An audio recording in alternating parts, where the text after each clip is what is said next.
Bonsoir à tous dans l'actualité ce soir.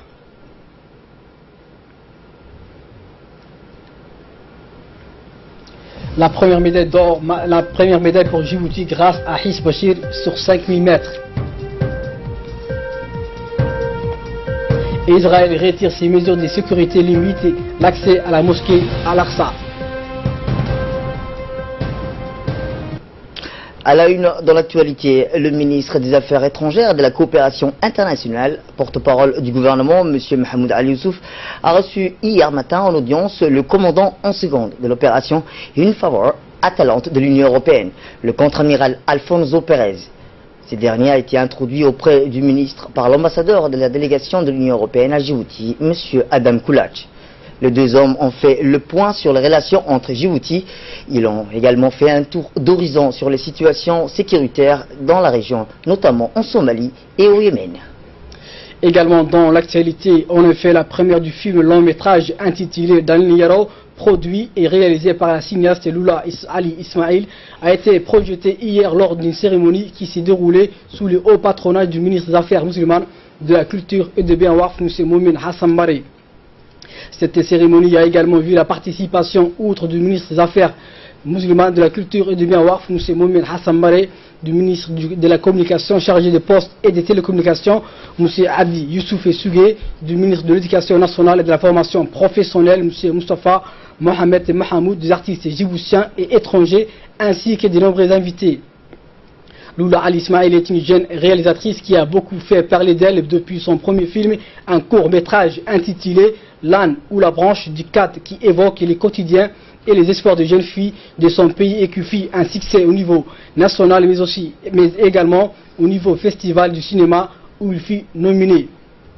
Son premier long-métrage Dal Niyaro, dont la première a eu hier au Palais du Peuple, raconte l'histoire des 3 lycéennes de 18 ans issues des classes sociales différentes et enracinées dans leur culture mais aussi tournées vers l'extérieur grâce aux nouvelles technologies.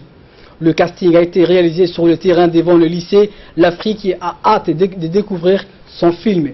Une réalisatrice qui va faire beaucoup parler d'elle encore. Il met en scène des histoires de chez nous, des comédiens de chez nous, des lieux tels que Quartier 4 à Aramous, en passant par Gachamale, Anguela, le lycée d'État, les CD du quartier 2, les Kepinski Palace, la plage Siesta, l'île Moucha, et etc. C'est pour moi un immense plaisir et je suis très émue de vous le présenter. J'ai tenu à ce que la première projection officielle de Dal Niyaro se tienne à Djibouti, en guise de cadeau du 40e anniversaire de mon pays, alors que la post-production en termes de son et d'image du film n'est pas complètement achevée.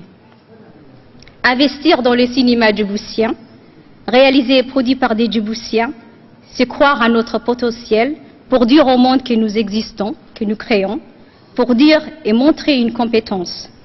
C'est ouvrir la voie pour une industrie cinématographique locale. Dans notre pays émergent, il est aujourd'hui possible de croire que la culture peut être un des éléments moteurs pour le développement. Le cinéma, au-delà d'être un art qui crée des emplois, permet d'instaurer des mécanismes de production qui deviennent une industrie. Dans un discours prononcé à cette occasion, le ministre de la Communication chargé des Postes et des Télécommunications, M. Abdi Youssouf Sougué, a félicité cette initiative et a assuré les artistes djiboutiens du soutien de son département dans des projets cinématographiques. Nous l'écoutons. Nous assistons ce matin à la projection d'une œuvre de cinéma, donc de culture.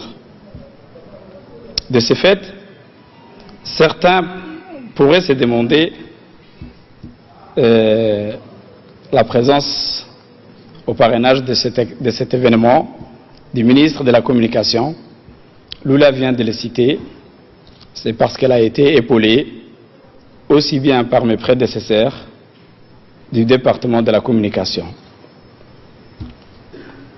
Je vous le confirme, c'est bien un événement organisé par le ministère des Affaires musulmanes et de la Culture. Mais le travail dont nous célébrons aujourd'hui, les fruits a commencé il y a longtemps. À l'époque, la communication avait la tutelle de la culture. À ce titre, Comme l'a rappelé la réalisatrice Lula Ali, nous l'avions épaulée dans la réalisation de son travail artistique. Voilà pourquoi je tiens à vous faire part aujourd'hui de ma fierté. Fierté parce que c'est le premier long métrage du genre réalisé par une Djiboutienne. Nous avons aussi la présence de l'ancienne ministre Aïcha Mohamed Roble, qui est connue dans ce domaine et qui a beaucoup fait sur la culture djiboutienne.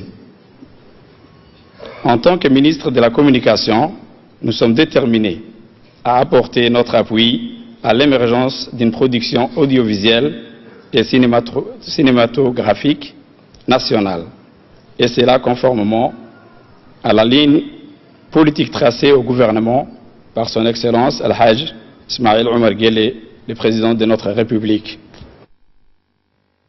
Et pour sa part, le ministre des Affaires musulmanes de la Culture et des Biens Waqf, M. Moumin Hassan Baré, a indiqué que le scénario du film d'Anil Yaro était très touchant et émouvant car il reflète la réalité dans laquelle évolue la jeunesse djiboutienne. Il a par ailleurs souhaité une bonne continuation à la jeune productrice et réalisatrice djiboutienne Lula Ali Ismail dans la suite de ses projets. On l'écoute aussi. C'est pour moi un réel plaisir et une joie immense de me retrouver aujourd'hui parmi vous pour inaugurer la forme première du film de long métrage intitulé La jeunesse d'Anil Yaro de Madame Lula Ali Ismail, qui est à sa deuxième production avec le soutien et la collaboration des partenaires nationaux et étrangers. En effet, je tiens à saluer et féliciter Madame Lula Ali Ismail pour sa ténacité, son courage et son intelligence avec lesquels est arrivé à terme les obstacles et difficultés ayant jalonné tout le parcours de la création et de la production de son film. Le lancement de la promotion du présent film s'inscrit également dans l'esprit de la priorité que mon département accorde à l'émergence d'un cinéma djiboutien et à l'émulation de notre jeunesse pour le développement de la création et de la production dans le domaine cinématographique. C'est un honneur d'assister à l'avant-première de ce nouveau film qui honore le 40e anniversaire de notre chère patrie. Mesdames et Messieurs, le cinéma constitue un pilier fondamental des industries culturelles, mais également un domaine générateur d'emplois et de ressources financières. Il contribue considérablement à l'économie nationale tout en représentant un outil précieux et incontournable pour la transmission des valeurs culturelles et morales des peuples concernés et contribue au rayonnement culturel des pays. C'est dans cette optique que mon département ministériel compte mettre en place l'arsenal juridique ainsi que le dispositif approprié pour le développement du cinéma à Djibouti. Et c'est avec la collaboration et le soutien indispensable des ministères concernés, tels que le ministère de la Communication et du secteur privé, et avec l'appui précieux et capital du président de la République, son Excellence M. Ismaïl Omar Guelleh. À l'issue de la cérémonie et de la projection du film, notre équipe sur place a pu recueillir des réactions des invités et artistes présents. On l'écoute. Nous venons d'assister à un très grand film. Pourquoi très grand? Tout simplement parce que déjà ça a été réalisé par une Djiboutienne. C'est une grande fierté. Ensuite, j'ai eu la chance de voir tous les acteurs que je connais dans le film. Et le scénario aussi, il est très touchant. Ce film rend hommage à la femme djiboutienne.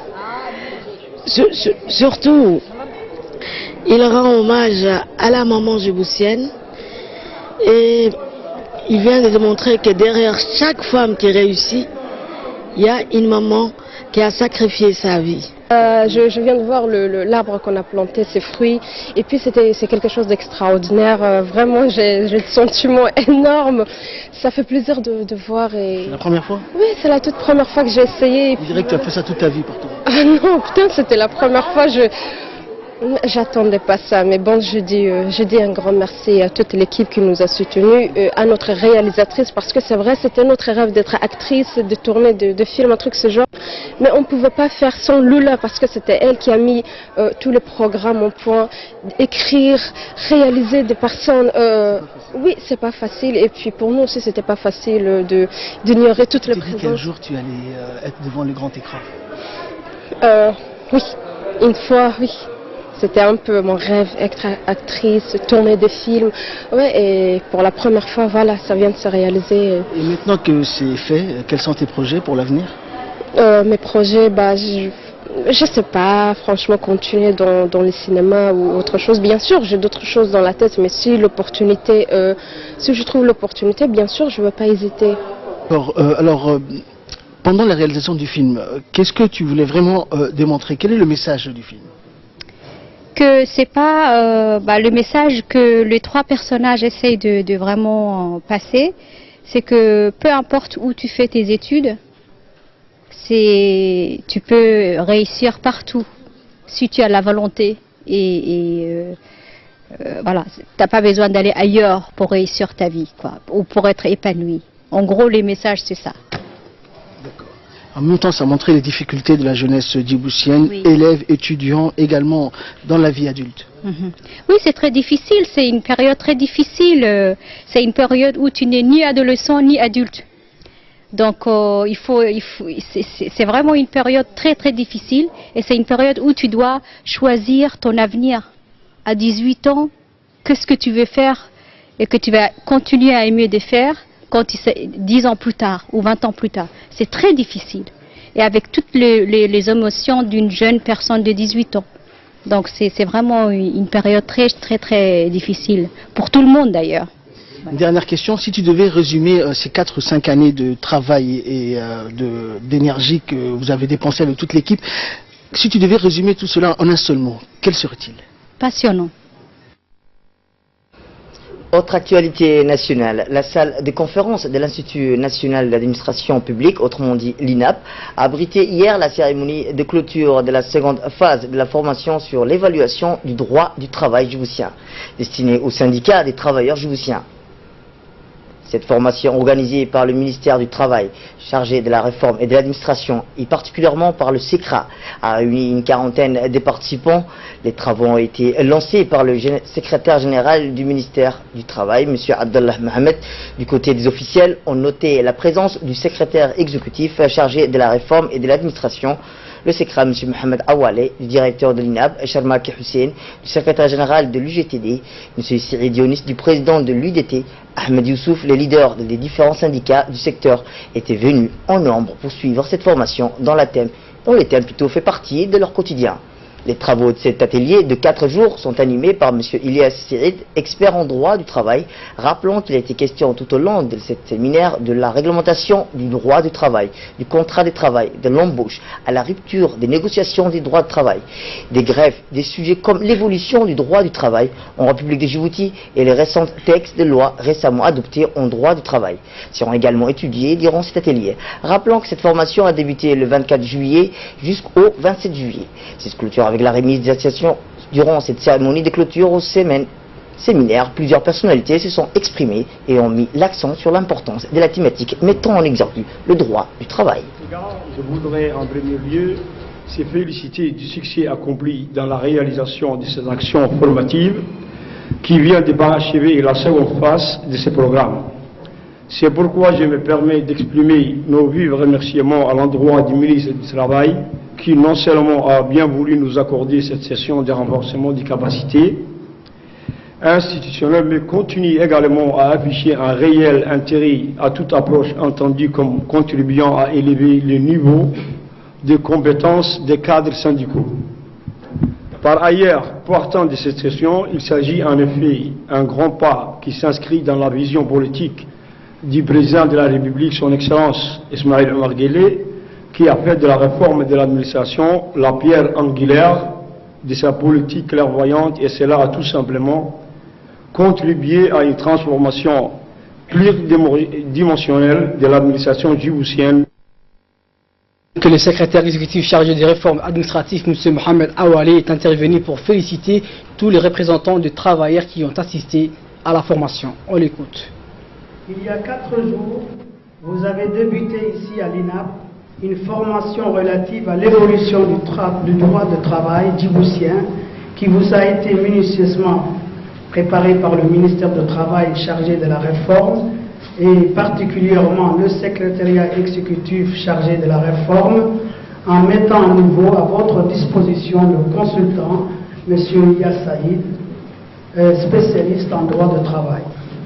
Cette initiative est la suite logique de la première formation qui a eu lieu il y a 1 an et qui se présente comme la seconde phase. Il ne faut pas oublier de souligner que vous avez été le promoteur de cette seconde phase en formulant dans un courrier officiel datant du 2 avril 2017.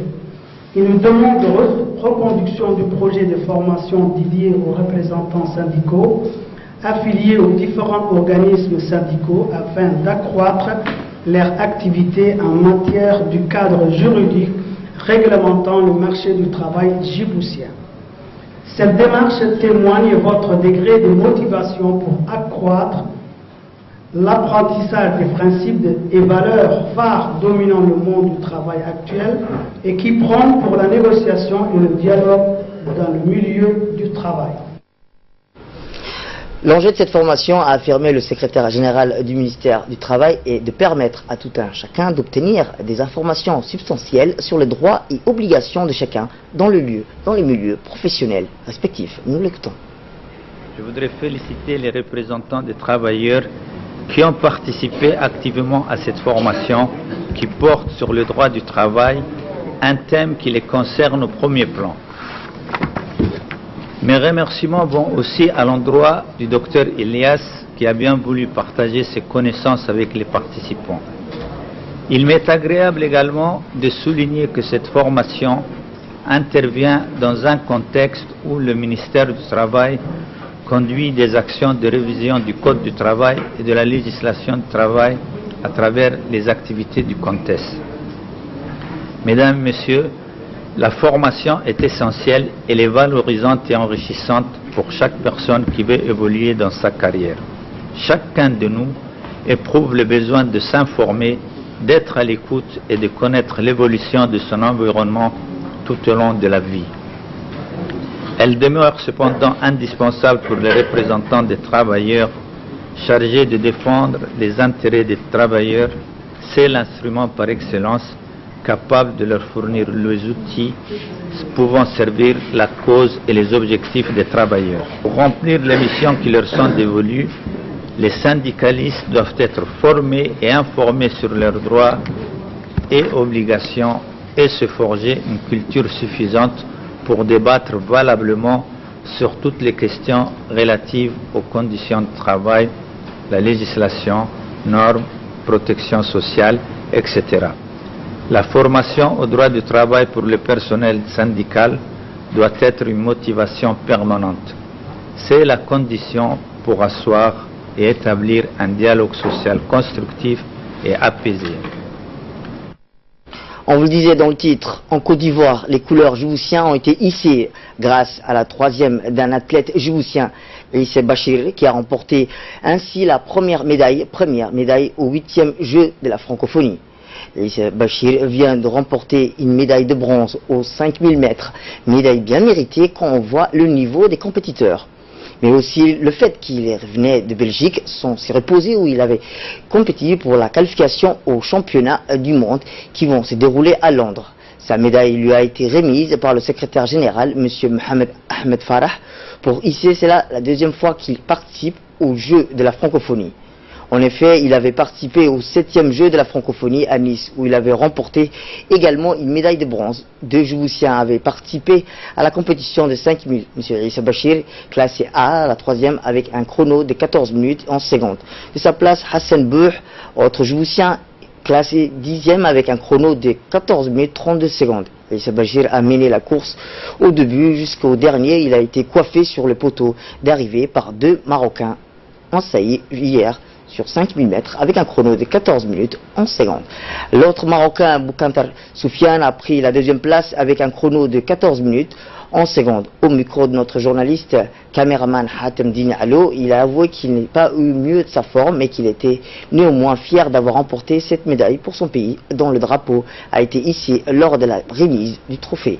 Saad Hassan Aden a également exprimé sa fierté pour cette médaille, autant plus que les médailles athlètes djiboutiens étaient partis pour la qualification du championnat du monde.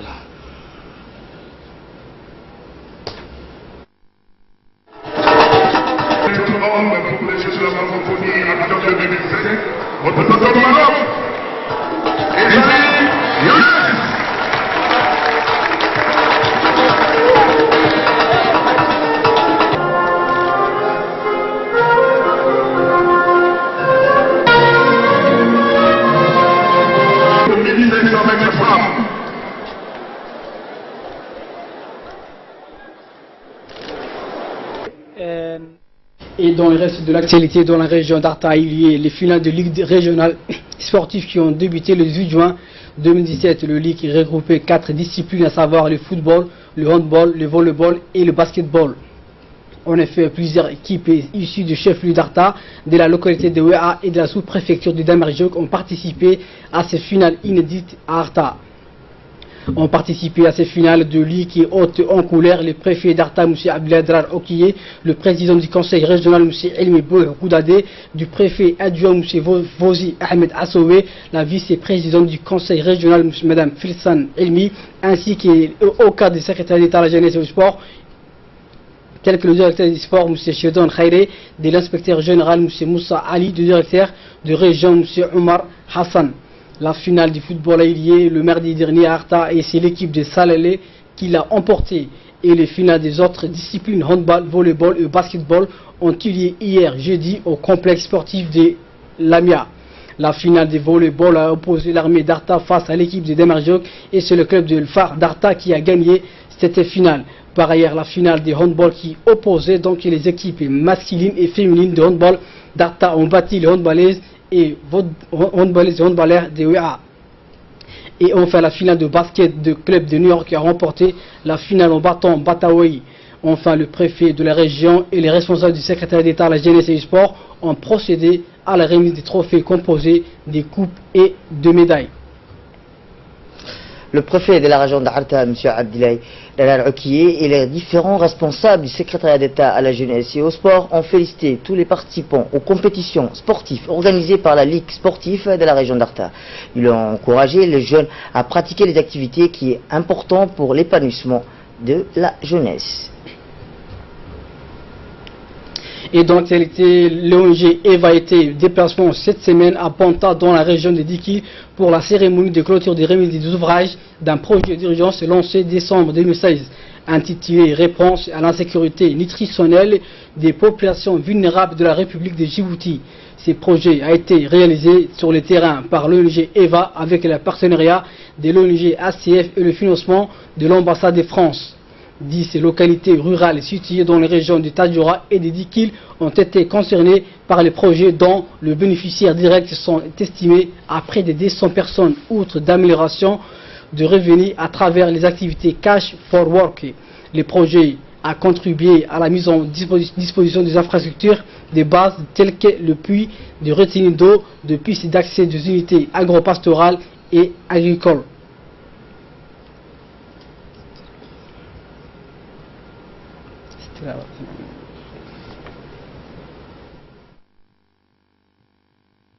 Plus de 1600 bénéficiaires directs.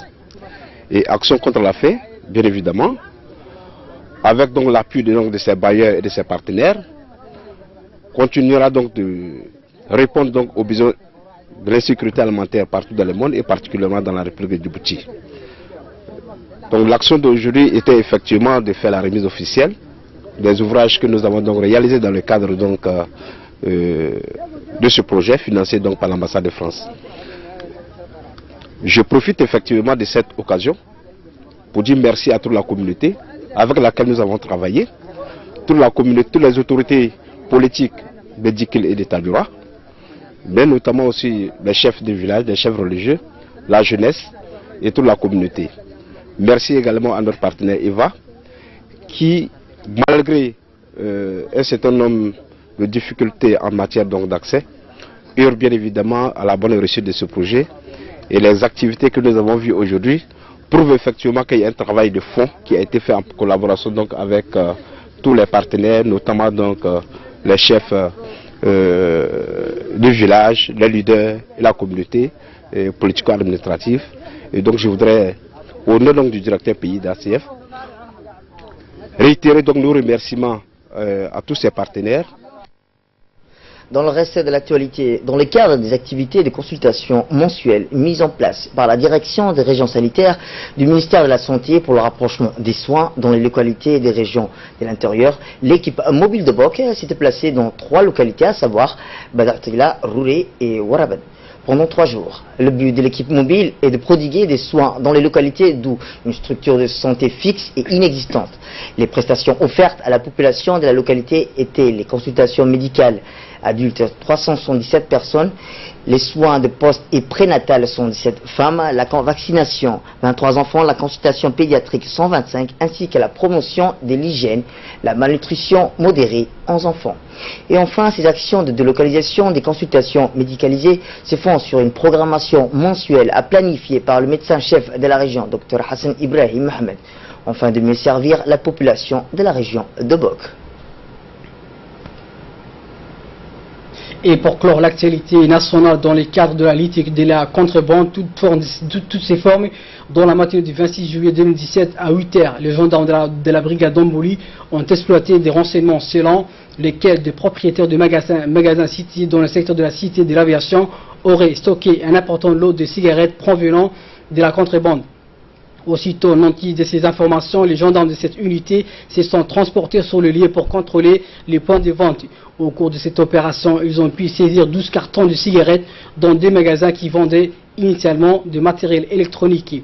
Après vérification, il s'agit de marques de cigarettes inconnues sur le marché local et portant des inscriptions asiatiques. L'inspection de la douane confirme que ces marchandises ne sont pas reconnues officiellement par les services fiscaux et sanitaires de la République de Djibouti et constitue par conséquent une activité de contrebande illégale. Les marques de ces produits sont Double Happiness, David Hoff, Gold et des Marlboro portant toutes les inscriptions asiatiques et sont en nombre de 650 cartouches de toutes marques confondues. La valeur des marchandises saisies est estimée à 2 700 000 francs Djibouti, soit 225 000 par carton. Les 2 propriétaires de ces marchandises illicites ont été placés en garde à vue conformément au code de la douane et seront traduits en justice demain samedi à 8h. Et de là, nous passons à l'actualité hors de nos frontières. La prière du vendredi s'annonce mal sur l'esplanade des mosquées de Jérusalem-Est, alors que tout semblait pourtant entrer dans l'ordre. La police israélienne vient d'interdire l'accès à tous les Palestiniens de moins de 50 ans à cause des incidents survenus hier. Des évaluations de la sécurité ont été faites et il y a des indications selon lesquelles des troubles et des manifestants vont avoir lieu, justifient les forces de l'ordre israéliennes dans un communiqué. Seuls les hommes plus de 50 ans et les femmes de tout âge sont autorisés, précise-t-elle. Certaines rues autour de la vieille ville verront leur accès limité. La tension était forte sur l'esplanade des mosquées durant les 15 derniers jours, puis Israël avait décidé de retirer ces mesures de sécurité controversées. C'est la fin de cette édition. Merci à vous de nous avoir suivis. Restez avec nous pour la suite de nos programmes télévisés et bon week-end à vous.